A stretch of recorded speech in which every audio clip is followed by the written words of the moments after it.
الحمد للہ رب العالمین والصلاة والسلام علی سید الانبیاء والمرسلین اما بعد فاعوذ باللہ من الشیطان الرجیم بسم اللہ الرحمن الرحیم۔ عزیز طلبہ کرام، تیسرا باب ہمارا مکمل ہو چکا اور آج انشاءاللہ عز و جل ہم چوتھے باب کو شروع کریں گے۔ اس باب میں کل 3 فصلیں ہیں۔ پہلی فصل حجب کے بارے میں ہے، دوسری فصل مخارج الفروض یعنی اصل مسئلہ بنانے کے طریقے کے بارے میں ہے، جبکہ تیسری فصل اول کے بارے میں ہے۔ ہماری گفتگو انشاءاللہ عز و جل آج حجب کے بارے میں ہوگی۔ اس کو مختصراً آپ یوں سمجھ سکتے ہیں کہ حجب کا لغوی معنی ہوتا ہے روکنا، یعنی علم میراث کے اندر بعض ورثاء دیگر ورثاء کے حصوں کو روک دیتے ہیں۔ حجب کی 2 قسمیں ہوتی ہیں، ایک حجب حرمان ہے اور ایک حجب نقصان ہے۔ حجب حرمان کا مطلب محرومیت، جبکہ نقصان کا مطلب حصے میں کمی۔ مطلب یہ ہے کہ علم میراث کے اندر بعض ورثاء دیگر ورثاء کی وجہ سے وراثت سے بالکلیہ محروم ہو جاتے ہیں، جبکہ بعض ورثاء دیگر ورثاء کی وجہ سے ان کے حصوں میں کمی آ جاتی ہے۔ ذوی الفروض کے احوال کے دوران مختلف جگہوں پر ہم اس چیز کو بالتفصیل وہ پڑھ چکے ہیں۔ یعنی آج کا جو ہمارا سبق ہے حجب، یہ گویا کہ نئی چیزیں اس کے اندر بیان نہیں کی جائیں گی، بلکہ جو چیزیں ذوی الفروض کے احوال میں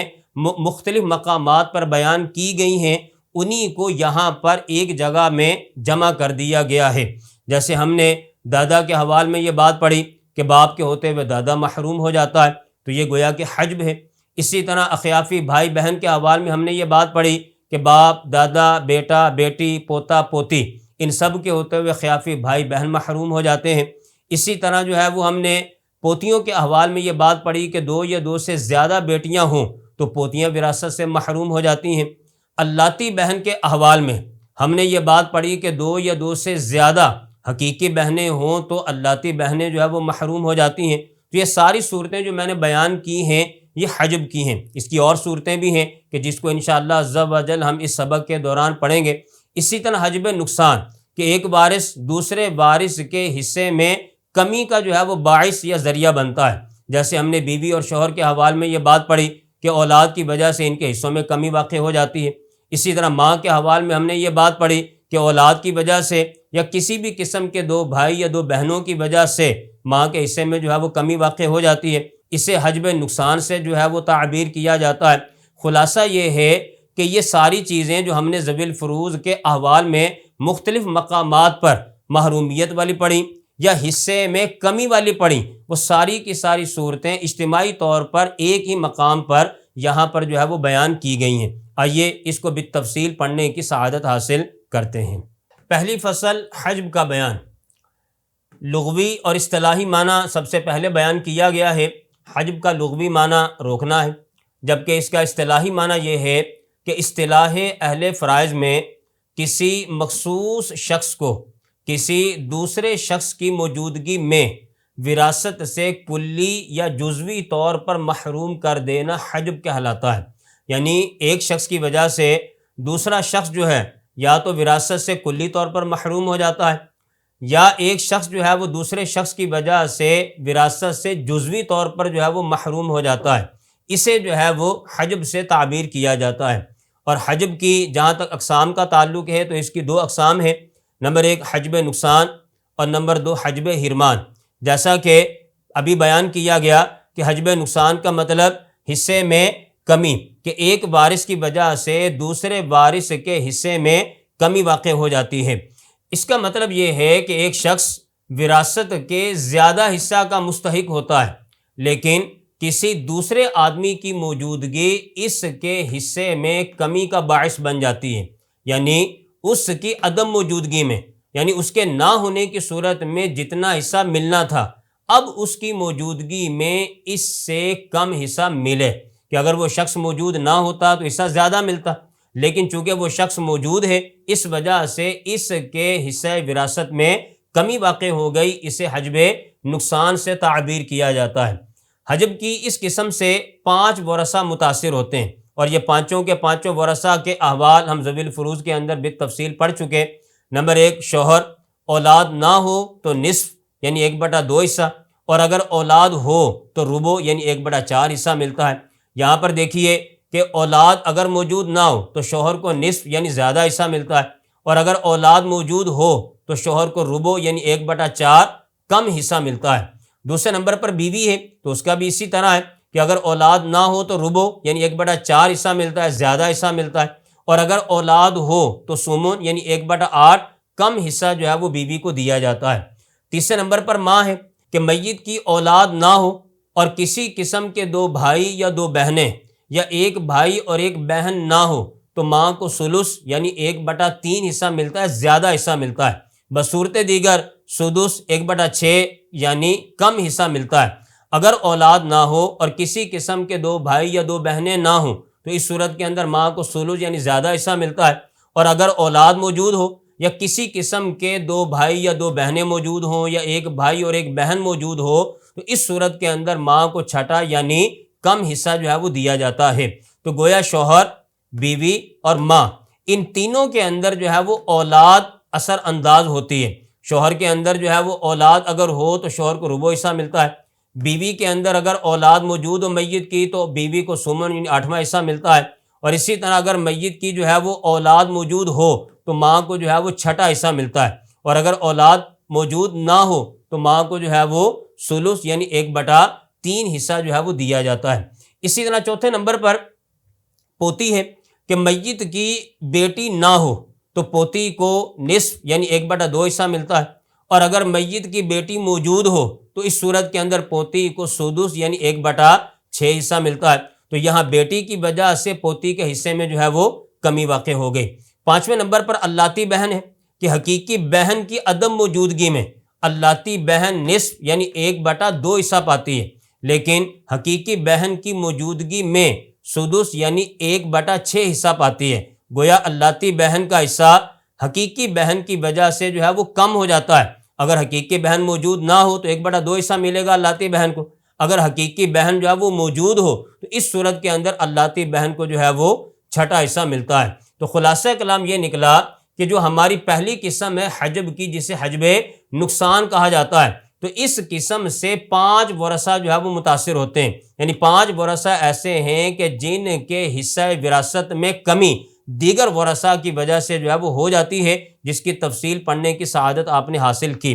اس کے بعد دوسری قسم حجب حرمان۔ حرمان کا مطلب جو ہے وہ محرومیت۔ اس کا مطلب یہ ہے کہ کوئی شخص دوسرے وارث کو اس کی وراثت سے بالکل ہی محروم کر دے اور کچھ بھی حاصل نہ کرنے دے۔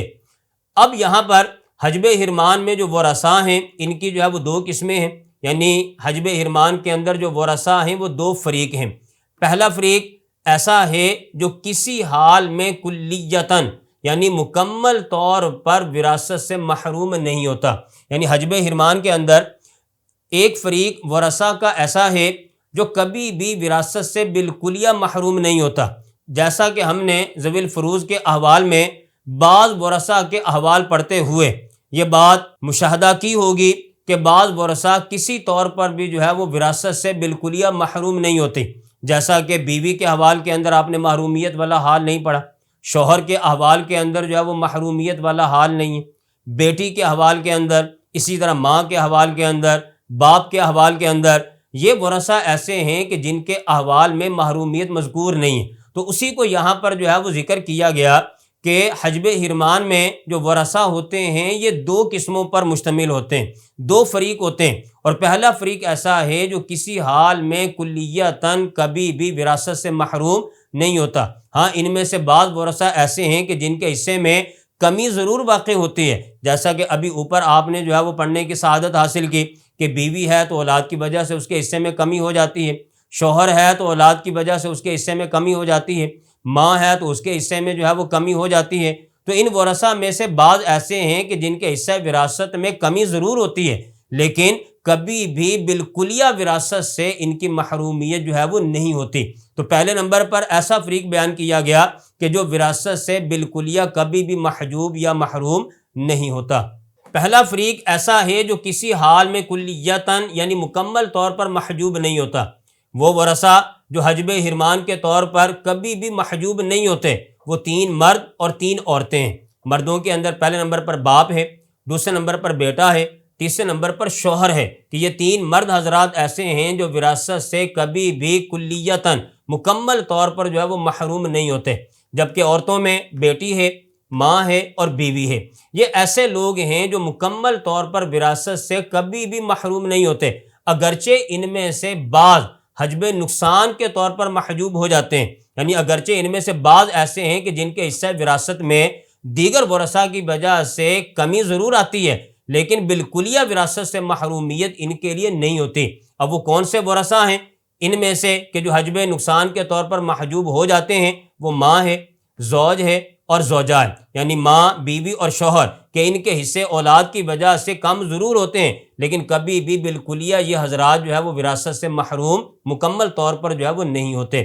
دوسرا فریق ایسا ہے جو بعض احوال میں وراثت پاتا ہے اور بعض احوال میں محجوب ہو جاتا ہے۔ مطلب یہ ہے کہ کبھی کبھی اس کو جو ہے وہ حصہ ملے گا اور کبھی جو ہے وہ دیگر ورثاء کی وجہ سے یہ بالکلیہ وراثت سے جو ہے وہ محروم ہو جاتا ہے۔ جیسا کہ آپ نے دادا کے حوال میں پڑھا کہ جب باپ موجود ہو تو دادا وراثت سے بالکلیہ محروم ہو جاتا ہے۔ اسباط کے بیان میں آپ نے پڑھا کہ بیٹا موجود ہو تو پوتا جو ہے وراثت سے بالکلیہ جو ہے وہ محروم ہو جاتا ہے۔ اسی طرح خیافی بھائی بہن کے حوال میں آپ نے پڑھا کہ باپ، دادا، بیٹا، بیٹی، پوتا، پوتی، ان کے ہوتے ہوئے خیافی بھائی بہن مکمل طور پر جو ہے نا وہ محروم ہو جاتے ہیں۔ اسی طرح بنو اعیان، بنو اللات، حقیقی بہن بھائی، اللاتی بہن بھائی، یہ سارے کے سارے باپ، دادا، بیٹا، پوتا، پڑپوتا، ان کے ہوتے ہوئے وراثت سے محروم ہو جاتے ہیں اور کبھی ان کو حصہ مل رہا ہوتا ہے۔ یعنی دیگر ورثاء جو ان کی محرومیت کا باعث بنتے ہیں، ذریعہ بنتے ہیں، اگر وہ مسئلے میں موجود نہ ہوں تو ان کو حصہ ملے گا، اور اگر وہ مسئلے میں موجود ہوں تو اس صورت کے اندر یہ محروم ہو جاتے ہیں۔ تو یہ دوسرا ہمارا فریق ہے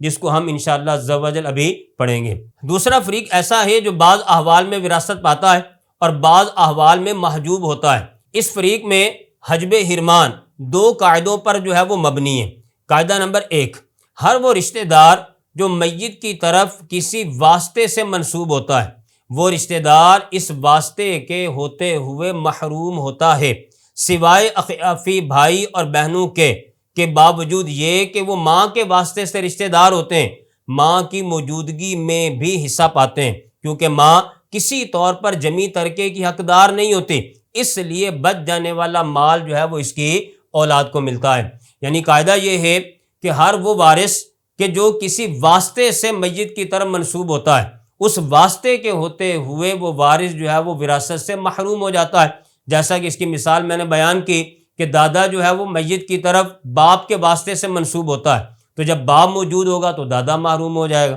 پوتا میت کی طرف بیٹے کے واسطے سے منسوب ہوتا ہے، تو جب بیٹا موجود ہوگا تو پوتا جو ہے نا وہ محروم ہو جائے گا۔ تو لہٰذا جو بھی وارث میت کی طرف کسی واسطے کے ساتھ منسوب ہو تو درمیان والے واسطے کی وجہ سے وہ وارث جو ہے وہ وراثت سے بالکلیہ محروم ہو جاتا ہے، سوائے اخیافی بھائی بہنوں کے، کہ ان کی نسبت جب ہم مرنے والے کی طرف کرتے ہیں تو اگرچہ درمیان میں ماں واسطہ بنتی ہے، لیکن ماں واسطہ کے ہوتے ہوئے اخیافی بھائی بہن وراثت سے محروم نہیں ہوتے، اور اس کی وجہ بھی یہاں پر بیان کی گئی کہ اس کی وجہ یہ ہے کہ ماں کبھی بھی جمی ترکے کی حقدار نہیں ہوتی، اس لیے بچ جانے والا مال جو ہے وہ اخیافی بھائی بہنوں کو جو ہے وہ دے دیا جاتا ہے۔ یعنی صورت مسئلہ یہ کہ اگر کسی مسئلے میں اخیافی بھائی بہن موجود ہوں اور ساتھ میں ماں موجود ہو، تو اگر ہم اپنے اس قاعدے کو دیکھیں کہ جو بھی رشتہ دار، جو بھی وارث واسطے سے منسوب ہوتا ہے تو اس واسطے کے ہوتے ہوئے وہ وراثت سے محروم ہو جاتا ہے، لہٰذا خیافی بھائی بہن بھی چونکہ ماں کے واسطے سے منسوب ہو رہے ہیں میت کی طرف،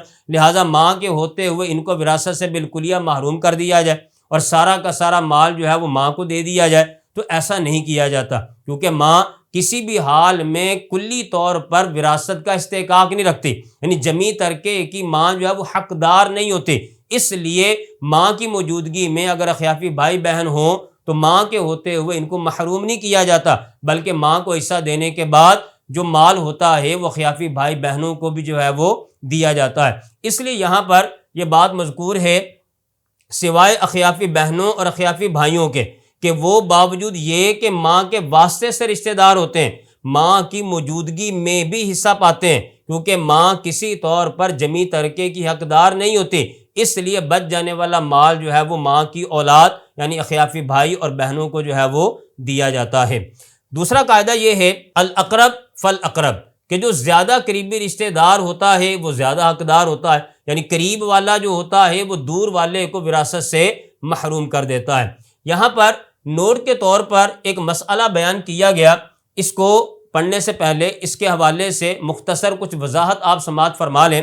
کہ وراثت کے اندر جو محرومیت ہوتی ہے یہ دو طرح کی ہوتی ہے۔ ایک محرومیت اس طور پر کہ اپنے کسی عمل یا اپنے کسی وصف کی وجہ سے کوئی وارث وراثت سے محروم ہو جائے،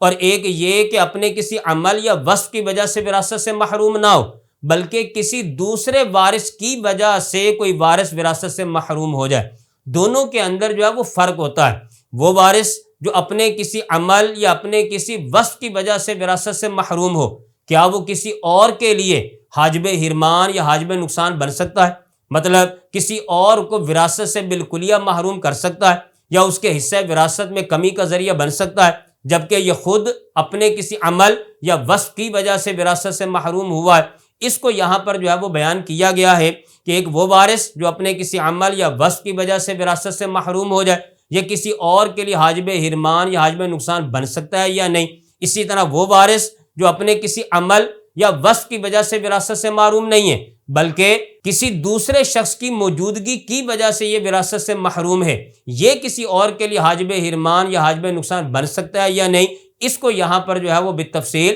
بیان کیا گیا ہے۔ آئیے اس کو سمجھتے ہیں۔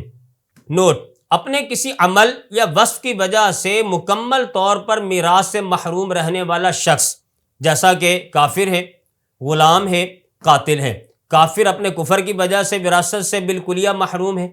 غلام اپنی رقیت، اپنی غلامی والے وصف کی وجہ سے وراثت سے مکمل طور پر محروم ہے، جبکہ قاتل اپنے فعل قتل کی وجہ سے وراثت سے محروم ہے۔ تو یہ وہ حضرات ہیں کہ جو اپنے عمل یا اپنے وصف کی وجہ سے مکمل طور پر میراث سے محروم ہیں۔ تو ان کے بارے میں یہاں پر یہ بات بیان کی گئی کہ جو اپنے کسی عمل یا وصف کی وجہ سے مکمل طور پر میراث سے محروم ہو، وہ کسی دوسرے کے لیے حاجب نہیں بن سکتا، نہ حاجب نقصان اور نہ حاجب حرمان، یعنی نہ تو کسی کے حصے میں کمی کر سکتا ہے اور نہ ہی کسی کو بالکلیہ وراثت سے محروم کر سکتا ہے۔ نہ یہ حاجب نقصان ہو سکتا ہے کسی کے لیے اور نہ یہ کسی کے لیے حاجب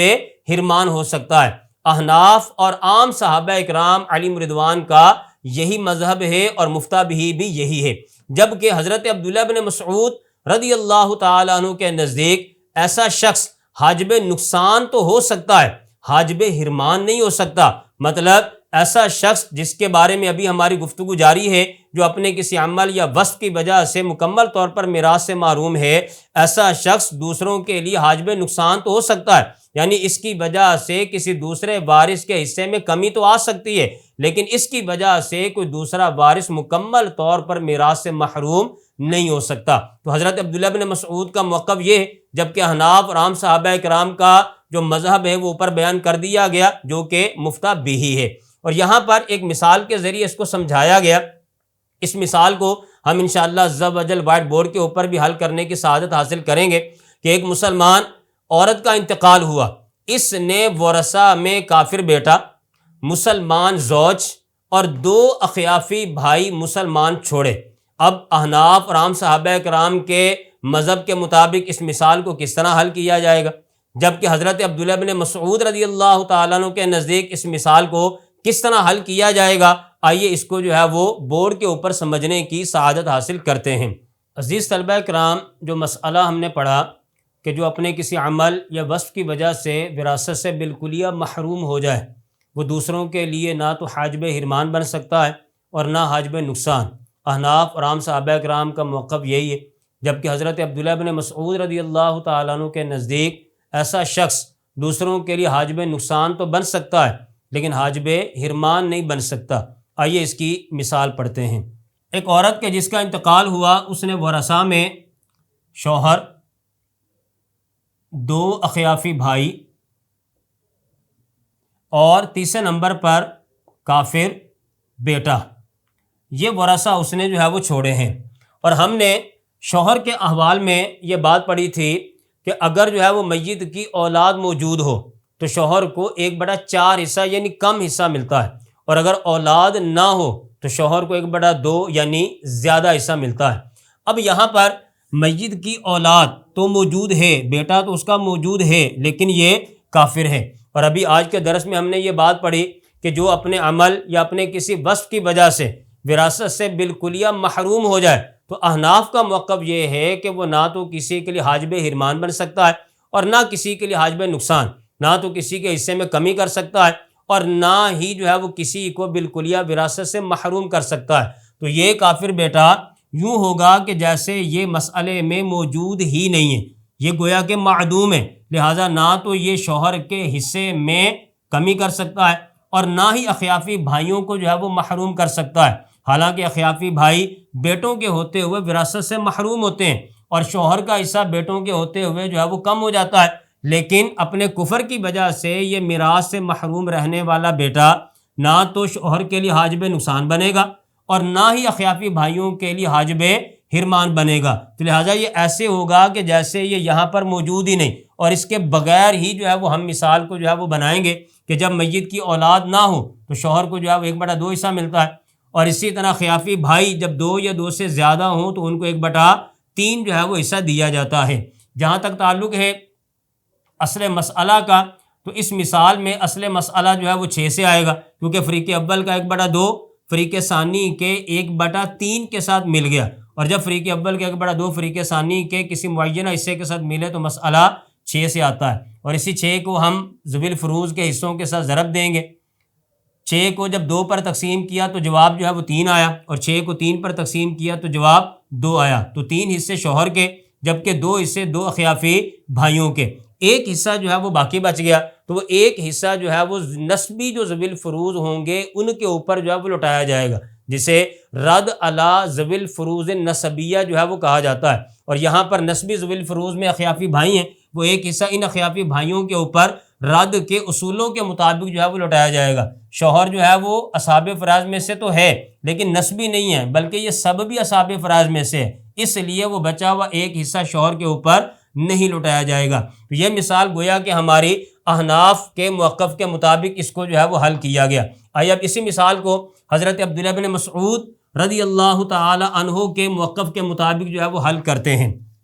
چونکہ حضرت عبداللہ بن مسعود رضی اللہ تعالیٰ عنہ کا موقف یہ ہے کہ جو اپنے کسی عمل یا وصف کی وجہ سے وراثت سے بالکلیہ محروم ہو جائے وہ دوسروں کے لیے حاجب نقصان تو بن سکتا ہے، حاجب حرمان نہیں بن سکتا، لہٰذا یہ کافر بیٹا یہاں پر شوہر کے لیے حاجب نقصان تو بنے گا لیکن بھائیوں کے لیے حاجب حرمان نہیں بنے گا، تو لہٰذا شوہر کو یہاں پر 1/2 نہیں بلکہ 1/4 حصہ جو ہے وہ دیا جائے گا میت کی اولاد اس کافر بیٹے کی وجہ سے۔ دوسرے نمبر پر اخیافی بھائی ہیں، اور اخیافی بھائی جب 2 یا 2 سے زیادہ تو ان کو 1/3 حصہ دیا جائے گا۔ کافر بیٹا ان کے حصے پر اثر انداز نہیں ہوگا، ان کو بالکلیہ وراثت سے محروم نہیں کرے گا، کیونکہ حضرت عبداللہ بن مسعود رضی اللہ تعالیٰ عنہ کے موقف کے مطابق یہ کافر بیٹا حاجب نقصان بنے گا، حاجب حرمان نہیں بنے گا، لہٰذا خیافی بھائی اس بیٹے کی وجہ سے محروم نہیں ہوں گے۔ حالانکہ اصولی طور پر بیٹے کے ہوتے ہوئے خیافی بھائی بہن وراثت نہیں پاتے، لیکن یہاں پر یہ کافر بیٹے کی وجہ سے خیافی بھائی محروم نہیں ہوں گے۔ اب یہاں پر اصل مسئلہ بنانے کے لیے ہم نے دیکھا کہ فریق اول کے 1/4 فریق ثانی کے 1/3 کے ساتھ ملا ہوا ہے،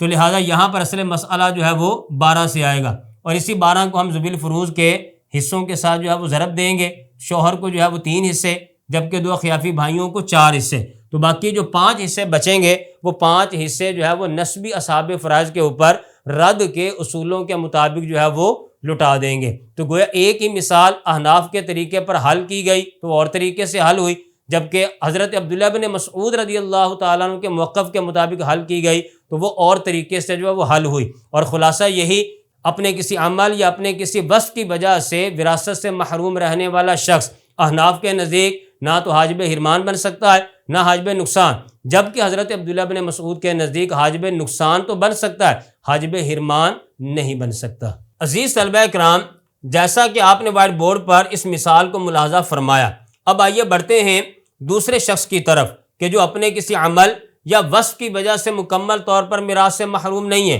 بلکہ کسی دوسرے وارث کی وجہ سے وہ مکمل طور پر وراثت سے محروم ہے، کیا یہ دوسروں کے لیے حاجب بن سکتا ہے؟ تو اس کے بارے میں یہاں پر یہ بات مذکور ہے کہ جو خود کسی دوسرے وارث کی وجہ سے محجوب یعنی محروم ہوتا ہے، اپنے عمل یا وصف کی وجہ سے نہیں، بلکہ کسی دوسرے وارث کی وجہ سے وراثت سے مکمل طور پر محجوب ہوتا ہے، وہ دوسروں کے لیے بالاتفاق حاجب بن سکتا ہے۔ یعنی احناف، عام صحابہ اکرام، حضرت عبداللہ بن مسعود، سب کے نزدیک بالاتفاق یہ مسئلہ ہے کہ ایسا شخص دوسروں کے لیے بالاتفاق حاجب حرمان بھی بن سکتا ہے، حاجب نقصان بھی بن سکتا ہے، یعنی دوسروں کے حصے میں کمی کا ذریعہ اور کمی کا باعث بھی بن سکتا ہے، اور دوسروں کو بالکلیہ وراثت سے محروم بھی کر سکتا ہے۔ اور یہاں پر اسی چیز کی دو مثالیں جو ہے نا وہ دی گئی ہیں، ایک حاجب نقصان کی اور دوسرے نمبر پر حاجب حرمان کی۔ پہلی مثال حاجب نقصان کی ہے، جبکہ یہ والی مثال حاجب حرمان کی ہے۔ جیسا کہ دو یا دو سے زیادہ بہن بھائی کسی بھی جہت سے ہوں، یعنی اللاتی ہوں، اخیافی ہوں، حقیقی ہوں، دو یا دو سے زیادہ بہن بھائی، وہ باپ کے ہوتے ہوئے وراثت نہیں پاتے، یعنی محروم ہوتے ہیں۔ جیسا کہ آپ گزشتہ احوال میں بھی اس بات کو جو ہے وہ پڑھ چکے ہیں کہ عینی بہن بھائی، اللاتی بہن بھائی، اخیافی بہن بھائی، یہ سارے کے سارے جو ہے وہ باپ کے ہوتے ہوئے وراثت سے محروم ہوتے ہیں، لیکن ماں کو ثلث یعنی 1/3 سے سدس یعنی 1/6 کی طرف جو ہے وہ محجوب کر دیتے ہیں۔ یعنی بنو اعیان، بنو علات، اخیافی بہن بھائی، یعنی حقیقی بہن بھائی، اللاتی بہن بھائی، اخیافی بہن بھائی، یہ سارے کے سارے باپ کے ہوتے ہوئے وراثت نہیں پاتے، لیکن اگر یہ مسئلے میں موجود ہوں، ساتھ میں باپ بھی موجود ہو، تو باپ ان سب کو وراثت سے محروم کر دے گا۔ اور اگر مسئلے کے اندر ماں بھی موجود ہو تو یہ اگرچہ باپ کی وجہ سے اخیافی بہن بھائی، اللاتی بہن بھائی، حقیقی بہن بھائی محروم ہو رہے ہیں، لیکن ماں کے حصے میں کمی کا ذریعہ اور باعث بن سکتے ہیں۔ یعنی ماں کا حصہ اگر یہ نہ ہوتے تو ماں کو زیادہ حصہ ملتا، یعنی 1/3، لیکن چونکہ مسئلے کے اندر حقیقی بہن بھائی یا اللاتی بہن بھائی یا اخیافی بھائی بہن موجود ہیں، تو ان بھائی بہنوں کی موجودگی کی وجہ سے ماں کو 1/3 حصہ نہیں دیا جائے گا، بلکہ ماں کو 1/6 حصہ جو ہے نا وہ دیا جائے گا۔ اگرچہ یہ خود باپ کی وجہ سے محروم ہو رہے ہیں، لیکن ماں کے حصے میں بھی کمی کا ذریعہ یہ بہن بھائی بن رہے ہیں۔ دوسری مثال میں حاجب حرمان کی جو مثال ہے کہ دادی باپ کے ہوتے ہوئے میراث نہیں پاتی، لیکن یہ دادی جو ہوتی ہے ماں کی ماں کی ماں کو، یعنی پڑنانی کو وراثت سے محروم کر دیتی ہے۔ صورت مسئلہ یہ ہے کہ کسی مسئلے میں باپ موجود ہے، ساتھ میں دادی موجود ہے، اور ساتھ میں ماں کی ماں کی ماں بھی جو ہے وہ موجود ہے، تو باپ کے ہوتے ہوئے دادی وراثت سے محروم ہوگی، لیکن باپ کے ہوتے ہوئے ماں کی ماں محروم نہیں ہوتی۔ وجہ اس کی یہ کہ ہم نے جدہ صحیحہ کے احوال میں یہ بات جو ہے وہ پڑھی ہے، جدہ صحیحہ کے مسائل میں، کہ باپ جو ہے وہ ابوی یا جدہ کو محروم کرتا ہے، امی یا جدہ کہ جو ماں کی طرف سے جدات ہوتی ہیں ان کو جو ہے وہ باپ محروم نہیں کرتا، لہٰذا باپ یہاں پر دادی جو کہ ابویات میں سے ہے اس کو تو محروم کرے گا، لیکن ماں کی ماں یعنی پڑنانی کو جو ہے وہ باپ جو ہے وہ محروم نہیں کر سکتا، کیونکہ وہ امیات میں سے، جبکہ دادی ابویات میں سے، تو باپ کے ہوتے ہوئے دادی تو محروم ہوگی، لیکن باپ کے ہوتے ہوئے ماں کی ماں جو ہے وہ محروم نہیں ہوگی، تو ماں کی ماں جو ہے اس کو محروم کرنے والی یہ دادی ہے، جو کہ خود باپ کی وجہ سے محروم ہو رہی ہے۔ تو یہ مثال ہے حاجب حرمان کی، کہ ایک شخص جو کسی دوسرے کی وجہ سے خود وراثت سے محروم ہوتا ہے، لیکن وہ کسی اور کو بھی وراثت سے بالکلیہ محروم کر دیتا ہے۔ خلاصہ کلام یہ نکلا کہ وہ شخص جو اپنے کسی عمل یا اپنے کسی وصف کی وجہ سے وراثت سے بالکلیہ محروم ہو، ایسا شخص احناف کے نزدیک اور عام صحابہ کرام علیہم رضوان کے نزدیک نہ تو حاجب حرمان بن سکتا ہے، نہ حاجب نقصان بن سکتا ہے، جبکہ حضرت عبداللہ بن مسعود رضی اللہ تعالیٰ عنہ کے نزدیک ایسا شخص حاجب نقصان تو بن سکتا ہے لیکن حاجب حرمان نہیں بن سکتا۔ اور دوسرا وہ شخص کہ جو اپنے کسی عمل یا وصف کی وجہ سے وراثت سے محروم نہیں ہے، بلکہ کسی دوسرے کی وجہ سے وہ خود وراثت سے بالکلیہ محروم ہے، تو ایسا شخص بالاتفاق دوسروں کے لیے حاجب حرمان بھی بن سکتا ہے اور حاجب نقصان بھی بن سکتا ہے۔ اور اس کی دو مثالیں آپ نے سماعت فرمائی کہ پہلے نمبر پر حقیقی بہن بھائی، اللاتی بہن بھائی، اخیافی بہن بھائی باپ کے ہوتے ہوئے وراثت سے محروم ہوتے ہیں، لیکن اگر ان کے ساتھ ماں موجود ہو تو یہ ماں کو ثلث سے سدس کی طرف جو ہے وہ منتقل کر دیتے ہیں، تہائی حصے سے چھٹے حصے کی طرف محجوب کر دیتے ہیں، اگرچہ خود باپ کی وجہ سے محروم ہو رہے ہیں۔ دوسری مثال آپ نے پڑھی دادی کی، کہ دادی باپ کے ہوتے ہوئے محروم ہوتی ہے، لیکن اگر مسئلے میں ماں کی ماں موجود ہے تو یہ دادی جو خود اگرچہ باپ کی وجہ سے محروم ہے لیکن یہ ماں کی ماں کی ماں کو بھی جو ہے وہ محروم کر دیتی ہے۔ عزیز طلبہ کرام، یہ تھا ہمارا آج کا سبق کہ جس کے اندر ہم نے حجب کا لغوی اور اصطلاحی معنی اور اس کی اقسام اور اس سے متعلقہ مسائل و احکام پڑھنے کی سعادت حاصل کی۔ اس کے بعد والی جو فصل ہے مخارج الفروض یعنی اصل مسئلہ بنانے کا طریقہ، یہ ہم پہلے پڑھ چکے۔ کنز سیریز کے لیکچر نمبر 19، 20 اور 21، ان 3 لیکچرز کے اندر ہم نے اصل مسئلہ بنانے کا طریقہ بالتفصیل پڑھنے کی سعادت حاصل کی ہے۔ اس لیے اب یہاں پر اس باب کی جو تیسری فصل ہے جسے اول کہا جاتا ہے، اگلے درس کے اندر اس کو پڑھنے کی سعادت حاصل کریں گے۔